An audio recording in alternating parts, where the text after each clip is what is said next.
नमस्कार। ज्योतिष शास्त्र में श्रद्धा और विश्वास रखने वाले सभी जातकों का पारलौकिक जगत चैनल में बहुत बहुत स्वागत है। नव वर्ष 2022 आप सभी के लिए मंगलमय हो, शुभ हो। आपके परिवार में खुशियां आएं, आपके परिवार में सुख, समृद्धि, प्रेम और सौहार्द बना रहे और साथ ही साथ लक्ष्मी का आगमन हो, इसी कामना के साथ वीडियो की शुरुआत करता हूं। जनवरी 2022 का महीना मीन राशि के जातकों के लिए किन किन खुशियों की सौगात लेकर के आ रहा है, क्या होगा ग्रहों का प्रभाव और हम क्या कर सकते हैं ग्रहों को अपने अनुकूल करने के लिए, इसी पर चर्चा करेंगे विस्तार से। इस वीडियो में चर्चा करेंगे मीन राशि के जातकों के फाइनेंशियल गेन के बारे में, आर्थिक समृद्धि और धन लाभ के बारे में, भूमि, भवन, वाहन, संतान, विवाह, शिक्षा, नौकरी और दाम्पत्य सुख के बारे में, आकस्मिक घटनाओं के बारे में, जॉब, कैरियर और प्रोफेशन के बारे में, भाग्य और विदेश के बारे में। इन सभी बिंदुओं पर विस्तार से चर्चा होगी। तो चलिए वीडियो शुरू करते हैं। ये है मीन राशि के जातकों की कुंडली। ग्रह स्थितियां आपके सामने हैं। लग्न के स्वामी हैं देवगुरु, जो कि कुंडली के द्वादश भाव में गोचर कर रहे हैं। देवगुरु अकेले ऐसे ग्रह हैं जो कि कुंडली के सभी भाव में अत्यंत शुभ फल प्रदान करते हैं। कुंडली के लाभ भाव में शनि और बुध का गोचर है। शनि स्वराशि में है, अत्यंत बलवान है, और बुध का गोचर लाभ के भाव में अत्यंत शुभ माना जाता है। 14 जनवरी को सूर्य का भी गोचर लाभ भाव में हो जाएगा और सूर्य और बुध का बुधादित्य योग 14 जनवरी से 13 फरवरी तक बनेगा और यह भी लाभ भाव में अत्यंत श्रेष्ठ फल देने वाला होता है। शुक्र का गोचर आपकी कुंडली के कर्म भाव में है और शुक्र कर्म भाव में धन, वैभव, ऐश्वर्य और सुखों के कारक होते हैं और बहुत ही श्रेष्ठ फल देते हैं। और शुक्र की दृष्टि चूँकि सुख भाव पर पड़ती है तो सुखों में भी वृद्धि करने वाले होते हैं। मंगल और केतु का गोचर नवम भाव में है और मंगल कुंडली के तीसरे भाव में, छठे भाव में, नवम भाव में, दशम भाव में और एकादश भाव में, इन भावों में बहुत ही अच्छा फल प्रदान करते हैं। तो ये तो बात हो गई लग्नेश की और भाग्येश की। भाग्य के स्वामी मंगल 16 जनवरी तक नवम भाव में रहेंगे और उसके बाद दशम भाव में गोचर करेंगे और मंगल नवम और दशम दोनों ही भाव में बहुत अच्छा शुभ फल देते हैं। अब बात करें सूर्य की, तो कुंडली के जिस भाव में सूर्य का गोचर हो, अगर ज़्यादातर ग्रह उस भाव में गोचर करें, उस पार्ट में गोचर करें, तो वो कुंडली बहुत श्रेष्ठ मानी जाती है। और यहाँ आप देखिए कि कुंडली के दाहिने भाग में सूर्य का गोचर है और सभी ग्रह दाहिने भाग में ही हैं, केवल और केवल राहु का गोचर बाएं भाव में है, बाएं पक्ष में है। तो इस तरह से ये कुंडली आपको बहुत ही श्रेष्ठ फल देने वाली है। तो चलिए वीडियो शुरू करते हैं और एक एक बिंदु पर विस्तार से चर्चा करते हैं। पहले बात करते हैं आपके फाइनेंशियल गेन के बारे में। कुंडली के एकादश भाव से लाभ का विचार किया जाता है।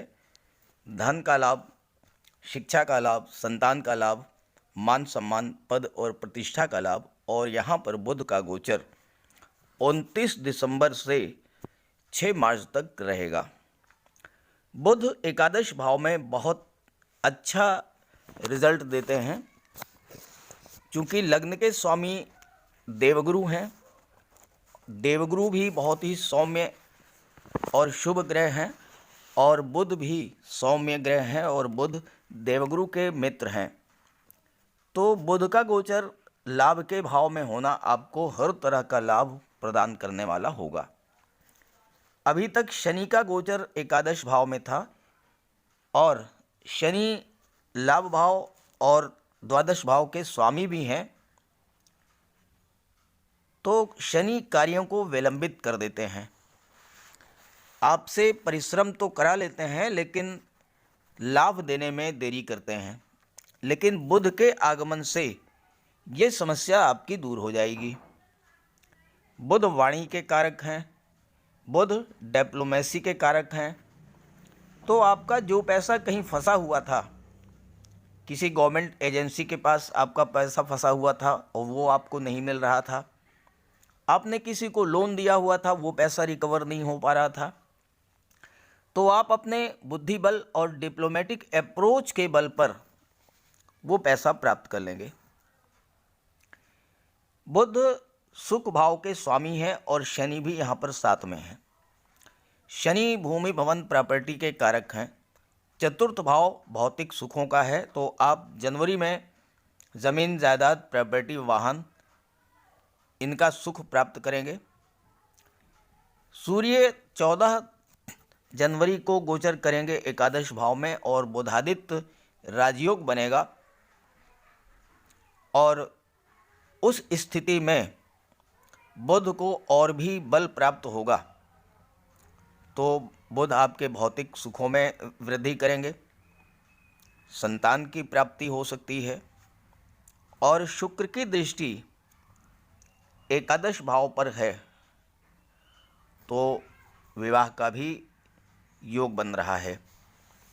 बुधादित्य राजयोग बनते ही लाभ के एक से अधिक रास्ते खुल जाएंगे, और बुधादित्य योग जो सूर्य का है ये 14 जनवरी से 13 फरवरी तक लाभ भाव में रहेगा, जो कि आपके लिए लाभ की अत्यंत श्रेष्ठ स्थितियां उत्पन्न करेगा। जहां तक धन के संचय की बात है, तो मंगल अत्यंत बलवान स्थिति में है, स्वराशि में है, और केतु भी मंगल के साथ में है, और केतु मंगल की ताकत को बढ़ा देते हैं। 16 जनवरी तक मंगल भाग्य भाव में रहेंगे, और मंगल भूमि के कारक हैं, ज़मीन के कारक हैं, प्रॉपर्टी के कारक हैं। तो आपका प्रॉपर्टी या शेयर या गोल्ड, इन सब चीज़ों में निवेश भी होगा, धन का संचय भी होगा, और आपकी तिजोरी भी भरेगी। इसके बाद मंगल का गोचर हो जाएगा दशम भाव में, और दशम भाव में मंगल दिग्बली होते हैं। अब आइए बात कर लेते हैं चतुर्थ भाव सुख भाव की, और पंचम भाव संतान और शिक्षा के भाव की। कुंडली के चतुर्थ भाव से भौतिक सुखों का, प्रॉपर्टी, वाहन और माता का विचार किया जाता है, और सुख भाव के स्वामी हैं बुध, जो कि लाभ के भाव में गोचर कर रहे हैं, एकादश भाव में गोचर कर रहे हैं, और शुक्र की सीधी दृष्टि सुख भाव पर पड़ रही है। शुक्र अकेले ऐसे ग्रह हैं जो कि चतुर्थ भाव में इतना धन वैभव, इतना पैसा देते हैं कि आप कल्पना नहीं कर सकते हैं। अगर आप महिला हैं तो आपको गहनों का शौक होगा, गोल्ड और डायमंड के ज्वेलरीज आपके पास बहुत अधिक मात्रा में संचित होंगी। माता के साथ बहुत मधुर संबंध रहेंगे। बुध और शुक्र आपको समस्त भौतिक सुख उपलब्ध कराएंगे, क्योंकि शुक्र और बुध एक दूसरे को सपोर्ट करते हैं। ससुराल पक्ष से भी मधुर संबंध होंगे, और आपके विवाह के भी योग बन रहे हैं। हालांकि विवाह का योग 15 जनवरी के बाद बनेगा, क्योंकि 15 जनवरी तक सूर्य के प्रभाव से शुक्र अस्त रहेंगे, और 15 जनवरी को 11:48 पर जैसे ही शुक्र उदित होंगे तो आपको चतुर्थ भाव के संपूर्ण लाभ प्राप्त होंगे। विवाह हो सकता है इस गोचर काल में, और विवाह के बाद ही आपकी तरक्की के योग भी बनते हैं। आपके मित्र काफ़ी ज़्यादा संख्या में होंगे और आपको मित्रों का सपोर्ट भी मिलेगा, मित्रों से लाभ भी मिलेगा। शुक्र इतना धन वैभव देते हैं कि आप छोटी छोटी यात्राएं भी करेंगे, वो भी हवाई यात्राएं करेंगे। एक से अधिक मकान होंगे, ज़मीन जायदाद प्रॉपर्टी ये सब आपके पास हो सकती है। लेकिन अक्सर आप एक प्रश्न करते हैं कि योग बन रहे हैं, लाभ भी बताए जा रहे हैं, लेकिन लाभ आपको मिल नहीं रहे हैं, इसकी क्या वजह है? तो देखिए, पहली बात तो ये है कि आपके जीवन में शुक्र की या बुध की महादशा या अंतर्दशा चल रही है या नहीं चल रही है। बुध और शुक्र आपकी कुंडली में, जन्म कुंडली में क्या बलवान स्थिति में है, आपको ये भी देखना होगा।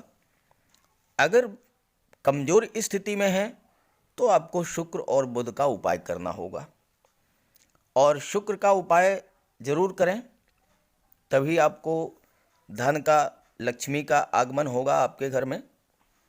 और बहुत सरल सा उपाय है कि आप अपने घर को साफ सुथरा रखें, माता लक्ष्मी की उपासना करें, शुक्रवार के दिन सफ़ेद रंग के वस्त्र धारण करें, शुक्रवार के दिन कन्याओं को खीर और सफ़ेद रंग के मिष्ठान खिलाएं, कुछ उपहार दें उन्हें, महिलाओं का सम्मान करें, और हो सके तो सफ़ेद रंग के वस्तुओं का दान करें। शुक्र की कृपा आप पर बनी रहेगी। शुक्र अगर कुंडली में कमज़ोर भी हुए तो वो बलवान होंगे और आपको इसका लाभ मिलेगा। अगर आपके कुंडली में बुध कमज़ोर हैं अंश बल से,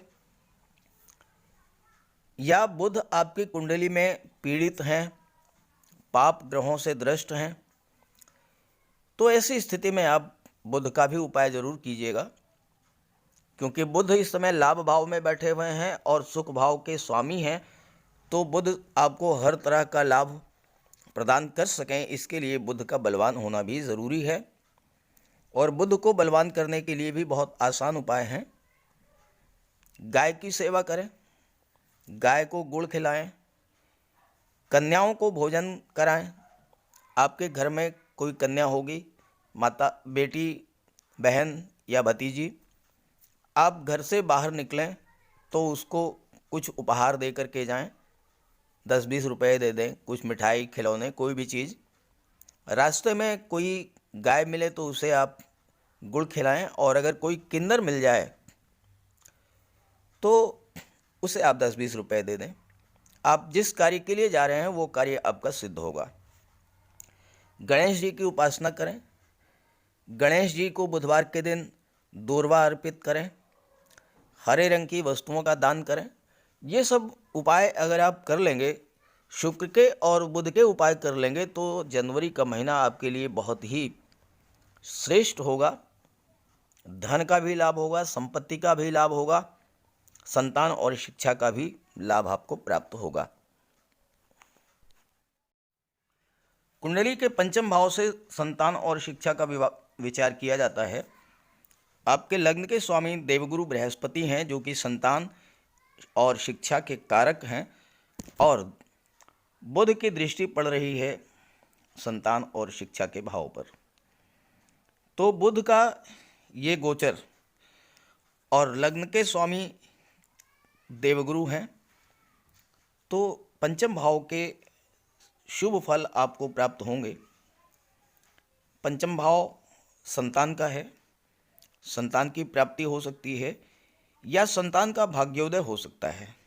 आपके संतान को कोई जॉब मिल सकती है, नौकरी मिल सकती है, या आपके संतान आपके साथ आपके व्यापार व्यवसाय में जुड़ करके और घर की अर्निंग मेंबर बन सकते हैं। बुध कम्युनिकेशन के कारक हैं, बुध आईटी सेक्टर के कारक हैं, मैनेजमेंट के कारक हैं। तो जो जातक IT sector, software, computer, management, commerce या मेडिकल क्षेत्र की पढ़ाई कर रहे हैं, या आईएएस आईपीएस सिविल सर्विसेज की तैयारी कर रहे हैं तो उनके लिए जनवरी का महीना बहुत ही लाभ की स्थितियां लेकर के आएगा। प्रतियोगी परीक्षाओं में सफलता के योग हैं और चूंकि सूर्य और बुध बुधादित्य राजयोग एकादश भाव लाभ के भाव में बना रहे हैं तो आपको जॉब भी मिल सकती है, चाहे वो गवर्नमेंट सेक्टर में मिले या प्राइवेट सेक्टर में मिले, लेकिन जॉब मिलने के प्रबल योग बन रहे हैं। छठे भाव की बात करें तो छठे भाव के स्वामी हैं सूर्य और सूर्य का गोचर धनु राशि में है और उसके बाद 14 जनवरी से 13 फरवरी तक सूर्य का गोचर शनि की राशि में होगा और शनि के साथ सूर्य की युति भी बनेगी। तो शनि और सूर्य की युति बहुत अच्छी नहीं मानी जाती है, इसलिए स्वास्थ्य संबंधी समस्याएं आपको थोड़ा बहुत परेशान कर सकती हैं। हालांकि देवगुरु की शुभ दृष्टि पड़ रही है छठे भाव पर और देवगुरु धन के कारक हैं, तो कर्ज की समस्या आपकी दूर हो जाएगी और शत्रु भी आपकी बुद्धि, विवेक और ज्ञान के आगे नतमस्तक होंगे। केवल स्वास्थ्य का थोड़ा ध्यान रखें। सूर्य का उपाय कर लें, पिता की सेवा करें, पिता का सम्मान करें और सूर्यदेव को अर्घ्य दें। तांबे के लोटे में जल, अक्षत, रोली, लाल पुष्प, लाल चंदन डाल करके उनको सुबह अर्घ्य दें। आदित्य हृदय स्तोत्र का पाठ करें तो छोटी मोटी जो शारीरिक कष्ट है वो आपको बिल्कुल दूर हो जाएंगे और किसी तरह की कोई समस्या आपके सामने नहीं रहने वाली है। बात करें कुंडली के सप्तम भाव की, जहाँ से आपके दाम्पत्य सुख, विवाह, लव और रोमांस, पार्टनरशिप का विचार किया जाता है और इसके स्वामी हैं बुध। और बुध बहुत ही अच्छी स्थिति में हैं और 6 मार्च तक बुध का गोचर एकादश भाव में ही रहेगा और इसमें से भी 1 माह तक सूर्य के साथ बुधादित्य राजयोग बनेगा। तो पारिवारिक जीवन के लिए, दाम्पत्य सुख के लिए ये समय बहुत ही बेहतर है। आपके दाम्पत्य जीवन में किसी तरह की कोई कड़वाहट थी, किसी तरह की कोई समस्या आ गई थी, वो दूर हो जाएगी और विवाह के तो प्रबल योग हैं। चूंकि लग्न के स्वामी देवगुरु हैं, शुक्र का गोचर दशम भाव में है, दृष्टि सुख भाव पर, तो ऐसी स्थिति में विवाह के भी प्रबल योग हैं। पार्टनरशिप में कोई व्यापार आप शुरू करना चाहते हैं तो उसमें भी आपको सफलता मिलेगी और ख़ास करके चूँकि बुध व्यापार के कारक हैं, तो अगर आप कोई नया व्यापार शुरू करना चाहते हैं या आप पुराने व्यापार में कोई संशोधन, सुधार, अमेंडमेंट करना चाहते हैं, नौकरी बदलना चाहते हैं, इन सब कार्यों के लिए ये जो समय है ये बहुत अच्छा रहेगा। आप नई नौकरी ज्वाइन कर सकते हैं, व्यापार में कुछ परिवर्तन कर सकते हैं, नया पूंजी निवेश कर सकते हैं और ये सभी कार्य आपको जो है लाभ देने वाले होंगे। आइए बात करते हैं कुंडली के अष्टम भाव के बारे में। कुंडली का अष्टम भाव सबसे खराब भाव माना जाता है क्योंकि कुंडली के अष्टम भाव से मृत्यु तुल्य कष्ट, आपकी आयु, इन सब का विचार किया जाता है और अष्टम भाव के स्वामी हैं शुक्र, जो कि दशम भाव में गोचर कर रहे हैं।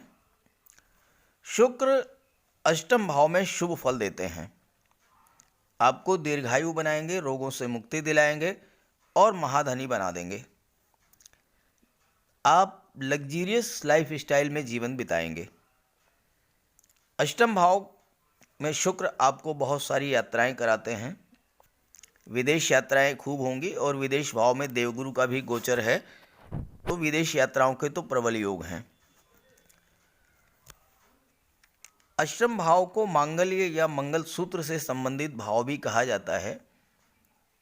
अगर आप महिला हैं तो विवाह के बाद आपको हर प्रकार के सांसारिक सुख प्राप्त होंगे। आपके पति धनवान होंगे। विवाह के बाद उनकी आर्थिक स्थिति में सुधार होगा। आपको सरकार या सरकारी पक्ष से भी धन का लाभ होगा। और चूंकि शनि की दृष्टि भी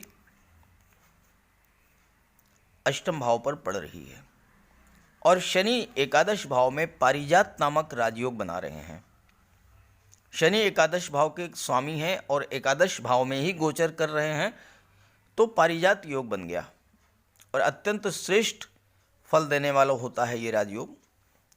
तो शनि पहला कार्य तो ये करेंगे कि आपकी आयु में वृद्धि करेंगे। शनि रियल एस्टेट के कारक होते हैं। अगर आप प्रॉपर्टी डीलिंग, रियल एस्टेट के कार्य से जुड़े हुए हैं, कंस्ट्रक्शन के कार्य से जुड़े हुए हैं, कंस्ट्रक्शन की जो एजेंसीज हैं जैसे कि विकास प्राधिकरण, आवास विकास निर्माण निगम, सेतु निगम, इन सब में अगर आप कार्य कर रहे हैं, कर्मचारी हैं इनके, तो बहुत ही अच्छा लाभ आपको होगा। कंस्ट्रक्शन मटेरियल आप सप्लाई करते हैं, सरिया, सीमेंट, बालू, रेत, तो इसमें भी आपको लाभ होगा। भूमि से नीचे के दबे हुए पदार्थों का व्यापार व्यवसाय अगर आप करते हैं, जैसे कि petrol, diesel, gas, mines, mineral, chemical products, automobiles और स्क्रैप, इन सब क्षेत्रों से भी अगर आप जुड़े हुए हैं तो शुक्र अष्टम भाव के स्वामी हैं और शनि की दृष्टि पड़ रही है, तो बहुत अच्छा आपको लाभ मिलेगा। जो जातक इंश्योरेंस या मार्केटिंग सेक्टर से जुड़े हुए हैं, उन जातकों को भी शनि के प्रभाव से लाभ होगा और ससुराल पक्ष से भी आपको लाभ होने का योग है। कहीं से गुप्त धन भी आपको प्राप्त हो सकता है। अब आइए बात कर लेते हैं नवम और दशम भाव के बारे में, भाग्य और कर्म के बारे में। मंगल का गोचर भाग्य भाव में 16 जनवरी तक रहेगा। मंगल यहाँ वृश्चिक राशि में है, स्वराशि में बहुत अच्छा फल देते हैं और केतु साथ में है, तो केतु मंगल के प्रभाव को और अधिक बढ़ा देंगे, तो भाग्य का फुल सपोर्ट मिलेगा। मंगल भूमि के कारक होते हैं, तो रियल एस्टेट और प्रॉपर्टी डीलिंग के कार्यों से आपको धन प्राप्त होगा। जो जातक स्पोर्ट्स और गेम से जुड़े हुए हैं या चिकित्सा जगत से जुड़े हुए हैं, डॉक्टर हैं, सर्जन हैं या आर्मी में हैं या फोर्स में हैं, ऐसे जातकों के लिए वर्ष की शुरुआत बहुत ही बेहतर हो रही है। मंगल के प्रभाव से भाग्य का फुल सपोर्ट मिलेगा और मंगल धन भाव के स्वामी हैं और भाग्य का सहयोग मिलेगा और भाग्य के सपोर्ट से धन आएगा और धन का संचय भी होगा। पराक्रम भाव में राहु का गोचर है और राहु पराक्रम भाव में अच्छा ही रिजल्ट देते हैं। हालांकि छोटे भाई बहनों और पड़ोसियों से थोड़ी बहुत गलतफहमी हो सकती है। सूर्य दशम भाव में रहेंगे 14 जनवरी तक और सूर्य दशम भाव में दिग्बली होते हैं, तो जो जातक सरकारी नौकरी के क्षेत्र में हैं, शासन प्रशासन, राजनीति के क्षेत्र में हैं, ऐसे जातकों के लिए पद प्रतिष्ठा के लिए बेहतर योग है। प्रमोशन हो सकता है, वेतन वृद्धि का लाभ मिलेगा। बुध शनि के साथ हैं और बुध की दृष्टि पंचम भाव पर है। बुध बुद्धि के कारक हैं, शनि परिश्रम के कारक हैं, तो इन दोनों के प्रभाव से आप अपने कार्य क्षेत्र में अपने बुद्धिबल और अपने परिश्रम से उच्च स्तर की सफलता अर्जित करेंगे। सर्वाधिक कारक आपके लिए शुक्र हैं और शुक्र दशम भाव में ही है और आपके लिए सुखों की भरमार लगा देंगे शुक्र। माता लक्ष्मी की उपासना करते रहें, अखंड लक्ष्मी की प्राप्त होगी और विवाह का योग भी बनेगा। महिलाओं का सम्मान करते रहें। मंगल अगर आपकी कुंडली में कमज़ोर हैं, चूँकि मंगल भाग्य भाव में गोचर कर रहे हैं, कर्म भाव में गोचर करेंगे, मंगल धन भाव के स्वामी हैं और मंगल की दृष्टि जो है द्वादश भाव पर पड़ रही है जहाँ पर देवगुरु हैं। तो मंगल अगर आपकी कुंडली में कमज़ोर हैं, क्योंकि वीडियो देखने के बाद आप यही प्रश्न करेंगे कि लाभ नहीं मिल रहा है, तो आप देखिए अपनी कुंडली को, मंगल की स्थिति क्या है। अगर मंगल अंश बल से कमज़ोर हैं तो आप मंगल का उपाय कर लें, और बहुत आसान उपाय है। बजरंगबली की उपासना करें, हनुमान चालीसा का पाठ करते रहें, मंगलवार के दिन हो सके तो मिष्ठान का दान करें। एक चांदी की अंगूठी या चांदी का छल्ला या चांदी की चेन आप ये मंगलवार के दिन धारण करें और बजरंगबली की उपासना करते रहें, तो इससे शनिदेव भी प्रसन्न होंगे और मंगल भी आपके पक्ष में रहेंगे। तो कुल मिलाकर के जनवरी 2022 का महीना मीन राशि के जातकों के लिए हर तरह से धन, पद, प्रतिष्ठा, मान, सम्मान, संतान, विवाह हर दृष्टि से बेहतर रहने वाला है। बस मैंने जो वीडियो में उपायों के बारे में चर्चा की है उनको जरूर करते रहें, आपको लाभ होगा। सभी ग्रहों की कृपा दृष्टि आप पर बनी रहे, इसी भावना के साथ आप सभी का बहुत बहुत धन्यवाद। नमस्कार।